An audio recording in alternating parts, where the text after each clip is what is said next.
Amazing, banyak wisatawan, termasuk wisatawan muslim dari Indonesia, mereka diam-diam terpesona dengan lukisan-lukisan dari Yesus Kristus yang terpampang di gereja-gereja di Kapadokia.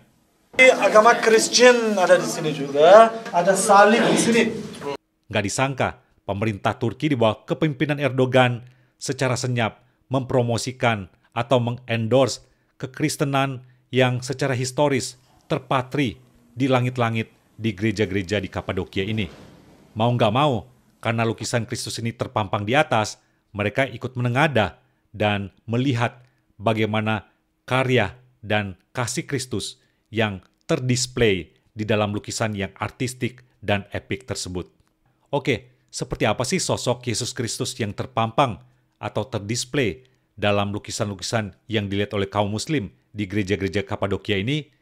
Simak dalam video berikut ini.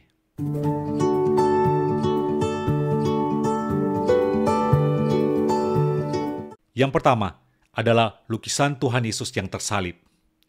Lukisan Tuhan Yesus yang tersalib ini sebenarnya menunjukkan suatu bahasa kasih Allah, suatu bahasa cinta Allah yang mengasihi manusia yang berdosa dari segala suku bangsa, termasuk kaum muslim sekalipun. Gambaran Yesus yang tersalib adalah ekspresi kasih Kristus yang total, kasih Kristus yang penuh dengan pengorbanan bagi kita manusia yang berdosa. Nah, menariknya, gambaran Yesus yang tersalib dengan matanya yang memandang ke bawah itu seolah-olah hendak membisikkan sesuatu pesan yang begitu powerful. Suatu pesan cinta bahwa Yesus mengasihi Anda dan saya. Yesus mengasihi semua orang, bahkan termasuk orang yang mereject dia sekalipun. Orang yang menolak dia, bahkan yang menganiaya dia dan para pengikutnya. Pada akhirnya siapapun yang melihat Yesus yang tersalib itu, mereka sedang menyaksikan bagaimana tangan kasih Tuhan itu, tangan kasih Kristus hendak merangkul, hendak menyelamatkan mereka yang berdosa.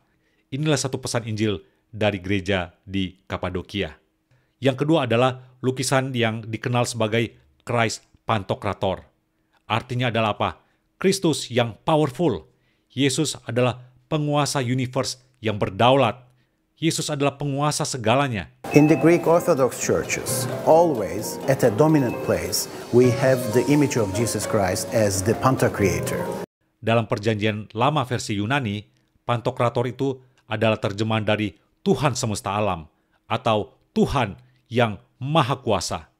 Dalam kitab Wahyu, Pantokrator itu muncul sebanyak 9 kali sebagai gelar yang menekankan kedaulatan dan kekuasaan dari Tuhan Yesus Kristus. Lukisan Kristus Pantokrator adalah salah satu lukisan Yesus yang tertua dan muncul di posisi atau di tempat yang paling menonjol di gereja-gereja gua di Kapadokia ini. Menariknya, Kristus Pantokrator itu terinspirasi dari keyakinan orang-orang Kristen di zaman Romawi. Mereka mau memproyeksikan kedaulatan dan kekuasaan Kristus sebagai kurios, sebagai Tuhan yang powerful yang mengatasi segala penguasa Romawi pada zaman itu. Jadi orang-orang Kristen mula-mula itu menggunakan simbol budaya, simbol culture, untuk mewartakan kuasa kedaulatan Kristus yang telah bangkit. Wah, ini satu meaning, suatu makna yang sangat dalam dan begitu powerful, begitu kuatnya. Selain itu, lukisan Kristus Pantokrator ditempatkan dalam posisi yang strategis yang disebut sebagai apse, yaitu terletak pada dinding depan dan ini mengandung makna teologis yang dalam. Gereja-gereja Bizantium itu mengikuti pola Basilika Romawi, yaitu ada ruangan raja untuk mengadakan pengadilan.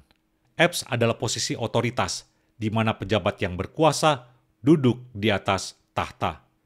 Posisi Yesus di apse ini menyatakan bahwa dialah penguasa yang sah, hakim yang berdaulat atas semuanya, atas segalanya.